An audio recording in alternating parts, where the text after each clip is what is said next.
अस्सलाम वालेकुम वरहमतुल्लाहि वबरकातुहू। सबको ईद उल ज़ुहा की बारह खुशियाँ मुबारक हो और ये खूबसूरत दिन और ये लम्हात मुबारक हो।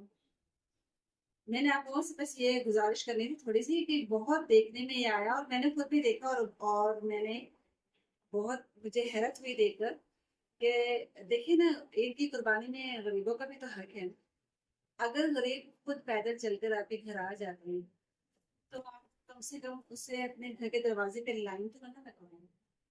कोशिश करें, अगर आपका घर खुला है, कुशादा है, बड़ा है, तो सहन में कुर्सियां रख दें और उन सबको वहां बिठा दें, उन्हें ठंडा पानी पिलाएं और उनसे कहें ठीक है आप इंतजार करें, हम हिस्सा लगाते फिर हम आपको देते हैं। यकीन करें कि दरवाजे पे लाइन लगी हुई है गरीबों की और वो बेचारे धूप तेज है, खड़े में इंतजार कर रहे हैं कि कब हिस्सा लगेगा, कब हमें मिलेगा। अरे अल्लाह और अल्लाह के रसूल की रजा के लिए हमारा हर अमल होना चाहिए। हमें ऐसा करना चाहिए कि हम आने वालों को इज्जत दे दें।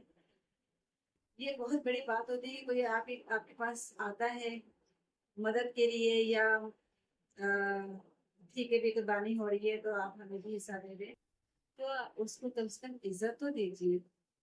अल्लाह वाले के रसूल की रजा के लिए इज्जत दीजिए, क्योंकि उसे भी रब्बुल इज्जत ने ही पैदा किया है।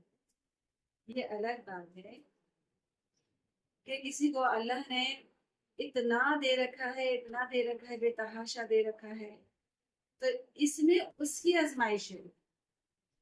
ठीक है ना, कि वो इस्लाम को किस तरह से फॉलो कर रहा है, अल्लाह के अहकामात पर वो किस तरह से अमल कर रहा है।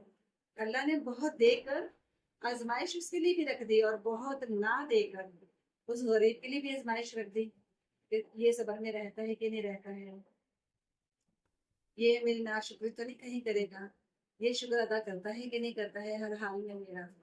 अल्लाह ने हर एक को, हर एक के जिस जिस मामलात में रखा हुआ है ना, अल्लाह ने एक तरह से समझे कि ये अल्लाह आपका इम्तिहान ले रहा है, आपके सबर का इम्तिहान ले रहा है।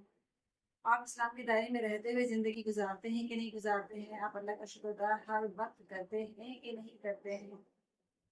तो कोशिश कीजिए कि जब कोई गरीब गुरबा आपके दरवाजे पे आता है तो उसको इज्जत दीजिए। अगर ठीक है, अगर आप उसे डर के मारे घर में नहीं, जिस तरह के जो हालात जा रहे हैं कि घर में नहीं बिठा सकते, खौफ आता है, जाहिर सी बात है, मामलात ही इतने बिगड़ चुके हुए हैं, तो कम से कम बाहर ही कोई ऐसा सेटअप कर दे कि जो किसी उम्मीद से आपके दरवाजे पे आता है तो उसे वहां बिठा दे कि ठीक है भी आप यहाँ बैठे, हम जब हिस्सा लगाएंगे हम आपको दे देंगे।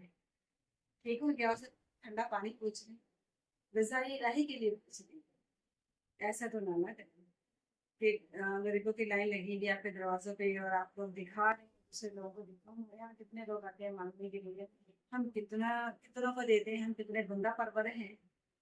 ऐसे न कीजिए, ये ईमान की खूबी नहीं है, ये ईमान की निशानी नहीं है। और देखा कीजिए कि कोई अगर चल रहा है, फिर रहा है, आ रहा है, जा रहा है, वो किस कंडीशन में है या पता चल जाता है सबको। तो उनको भी शौकत पकड़ा दिया कीजिए एक कुर्बानी की कोशिश। अल्लाह आप सबके दर्जात बुलंद करे, अल्लाह हम सबको इस्लाम की रोशनी में जिंदगी गुजारने की तौफीक अता फरमाए। अल्लाह हमें अल्लाह और अल्लाह के रसूल के हुक्म की तामील करने की तौफीक अता फरमाए। हम सब के अंदर एक दूसरे के लिए, सिर्फ अपनों के लिए नहीं, एक दूसरे के लिए, चाहे हम गैर हैं, चाहे अपने हैं, चाहे गरीब हैं, किसी भी तबके से बिलोंग करते हैं, एक दूसरे के लिए हमारे अंदर अल्लाह मोहब्बत पैदा कर दे, खलूस पैदा कर दे। क्योंकि जब ये चीजें खत्म होती चली जाएगी ना, तो इंसान जितना खुद गर्ज है ना, ये खुद गर्जियां उसे तबाह कर देंगे। और अल्लाह से तबाही से हमें बचा के रखें, हमारे ईमान की बदला। बहुत शुक्रिया।